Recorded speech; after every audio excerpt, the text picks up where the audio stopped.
Yo, yo, yo, Philosopher Stone. This is going to be a light episode. I mean, we're talking about remote viewing, traveling clairvoyance. It's got a couple other names. I mean, another one of these things you come across where you're just kind of like, maybe, could be, possibly, but I don't know. Yeah, it's fucking a little kooky. So, this isn't really about physics or any of like the new age spiritual shit. This one's about people who can access the skill of clairvoyance where they can view a location or person without leaving where they are sitting. Now, when you search on Google about remote viewing, you're gonna learn. It's gonna pull up a lot of stuff about psychics and new age shit. Like I was saying, this is not really what I'm talking about here. I'm talking about traveling out of your body and looking at a place. Like if I wanted a remote view, I would be like, man, I want to go to a hole in the mountain and I want to see what a hole in the mountain in West Virginia looks like. And then I could use longitude and latitude coordinates and view a hole in the mountain. It's weird. I don't know. You know what I'm saying? It's one of those weird fucking things. So, remote viewing, the term is coined in 1972 with the experiments by Ingo Swann and the good old CIA. So the definition, it's the practice of seeking impressions about a distant or unseen target. Using extrasensory perception, ESP, or sensing with the mind. Remote viewing experiments have historically been criticized for lack of proper controls and repeatability, so they couldn't keep doing it. They do it once and then they wouldn't be able to do it. The psychic could view foreign lands without being there, which was the main initial focus of Project Stargate, another umbrella operation under remote viewing. Alright, we're going to take it back to 550 BCE. King Croesus tested 7 oracles to see if they could psychically view his location. The Delphic oracle described the tortoise and lamb stew Croesus was preparing in secret at the time of this testing. So he prepared a little stew to be like, if they could see what I was making in my little stew pot, they were really psychically viewing my location. So that was a long ass time ago. King Croesus, what a guy. What a guy. Now we're going to go to this funny story I heard on some shit. I forgot what it was. 18th century Sweden, Emanuel Swedenborg, renowned for his clairvoyance. Well, his friend Kant recorded, this guy's name Immanuel Kant, recorded an incident where Swedenborg left the room and returned agitated, reporting on a fire that had broken out in his hometown of Stockholm until it was put out before it reached his own house. Governor of Gothenburg, where he's from, summoned Swedenborg to ask about the fire, and 2 days later it was reported that the fire happened exactly how Swedenborg described. So that was 18th century, it was a little later than Croesus. Now let's jump it off to where this is what everyone who knows about remote viewing usually talks about. We got the boys, the remote viewing boys, the psychic boys. So, we're going up to the 70s. We got Russell Targ, a respected physicist, and Harold Puthoff. I don't know how to say his name. He's got a PhD in electrical engineering, also a OT7 Scientologist. That's very not important, I guess, with this. But it also is, because another thing to add to the kooky list. Then we got the Star Child. This is the man. This is the dude. Ingo Swann. What a fucking name, dude. These names. Russell Targ, Harold Puthoff, and Ingo Swann, who was a self-proclaimed psychic and an artist. I don't know if he was a good artist. I really didn't look at any of his art. Can't lie. So we're over at the Stanford Research Institute. We got Targ and Puthoff doing freaky little tests on young savant Ingo Swann, which caught the eye of the CIA, who granted them like $50,000 to do more psychic research for the military. The experiments Targ and Puthoff were conducting with Swann were based on longitude and latitude coordinates, where they'd pick 10 targets and run the viewing test 10 times each, making it 100 tests. Good math. Ingo Swann says that he was mainly brought in by the CIA to train others in remote viewing and remote sensing. Some other first test runs by Targ and Puthoff were done by Pat Price, a former police commissioner. He fucking sounds like a fucking cop. Pat Price. Fucking dickhead. Not sure if he was like a police commissioner before or after the remote viewing, but, you know, who fucking cares? He's a cop.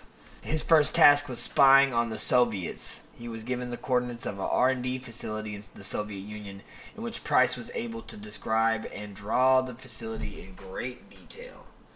So he was an artist too. A cop and an artist. Son of a bitch.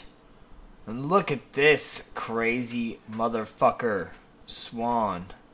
I don't think he's crazy. I'm saying crazy motherfucker like good. Like, he looks cool. I've watched some videos of him. He's very, very funny. You know what I'm saying? Alright, so Swann supposedly viewed Jupiter before a NASA Pioneer 10 spacecraft was scheduled to take a picture of it. And Swann said there was a ring around Jupiter, and everyone was like, nah, Ingo, there isn't a ring around Jupiter. And then when they saw the picture, there in fact was an unexpected ring around Jupiter. So, fuck yeah, Ingo. And then the first public unclassified reports of remote viewing were the results of 50 trials, and surprisingly the results were positive. So at this point everyone's like, yo, this fucking works. Like, we gotta pursue this because the Russians got this shit too. They probably didn't, you know what I'm saying? Woo! Project Stargate. Man, when this movie came out, I made my dad take me to the fucking movie theater and watch this shit because I fucking love Kurt Russell.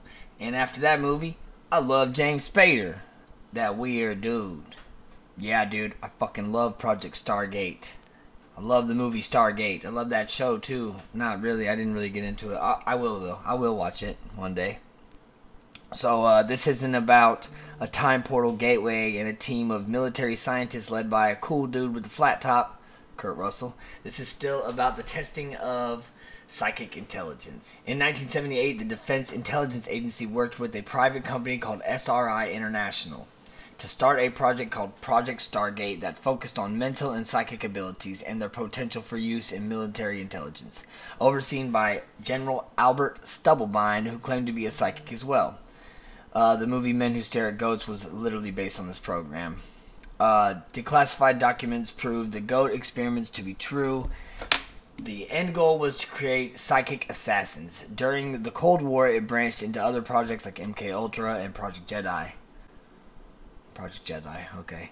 And the U.S. were concerned with the Soviets were using psychic powers, like I said before. They probably just thought the Russians were doing it. Someone probably leaked some bullshit information that the Russians were doing it, but they probably fucking weren't. They were just playing with CIA because it's a bunch of fucking jackasses. That's exactly how you get government funding. Just be like, yo, China is fucking turning cats into people. So let's do some Animorph shit and turn cats into people. Let's start Project Island of Dr. Moreau.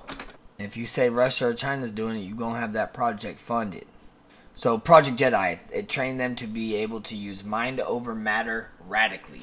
Control of bodily functions, ability to perform blindfolded, basically become like fucking Daredevil. Like you can use your other senses to do what you need to do. In 1995, Project Stargate was shut down after being controlled by the CIA since 1992.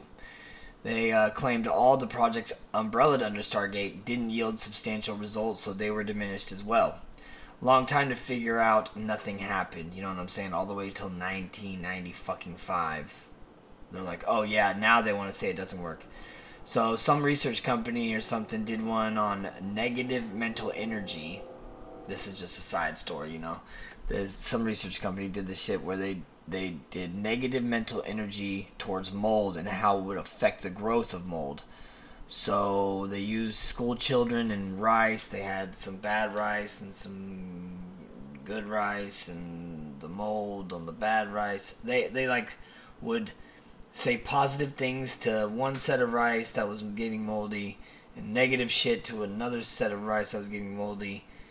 And the shit when you say negative shit to fucking moldy rice, it gets worse. I don't fucking know. It's like talking to plants, fucking talking to rice. I'm not doing that shit. I'm not talking to fucking rice. Now we got Uri Geller, the spoon bender. He was recruited to Stargate, but left the program because he was asked to kill a pig. He was like, I'm not killing a motherfucking babe. I'm out, Stargate. Then we got Lynn Buchanan. This guy has some fucking tales. Not sure if I believe them all. But he claims he used remote persuasion, which is another form of remote viewing where you fuck with someone's mind from far away. I don't know. Sounds fucking weird. He used remote persuasion on Gorbachev on the speech that ended communism. Also, the men in black asked him to assassinate Saddam Hussein through remote viewing or remote persuasion, whichever, and he refused because that ain't what he's about, man. But he will make Saddam sick, and ended up making himself sick in the process. So he's like sitting there being like fucking giving himself the flu, so Saddam Hussein gets the flu. Bizarre. Okay, now look at this Sergeant Gunnery ass motherfucker right here. This dude, I can see. I picked this picture for a reason, because that's probably how he was yelling at people about being a psychic. So he's very stern, by the book army dude, took an extreme personal interest in remote viewing. He also claimed to be a psychic himself, so he was like, yeah, I'm a psychic. This dude's terrifying to me, really. In 83, he took the reins on redesigning the remote viewing project into a new one called Center Lane, later be changed to INSCOM Center Lane program. It seems like whenever these boys start to rattle some cages, the men upstairs are like, yo, we're shutting this down. Sorry, we're not going to do these Peter Venkman tests. But they just keep going under a different name. So like, oh yeah, we'll shut it down. And then they just start under a different name, which is pretty fucking smart if you want to keep doing what you're doing. That about fucking does it for remote viewing. It is a very weird topic to me. I don't really understand the new age shit that I didn't research at all. Just the CIA, psychic, government, military intelligence operations. Oh, and I got a current remote viewer who has some pretty cool fucking videos. Edward Riordan. He's got some cool shit. I found him because I was looking up people who remote view, and he remote viewed CERN. He remote viewed QAnon. Man, this dude has some stuff, so go over to his channel and check him out. Thank you for tuning in to this kooky fucking episode.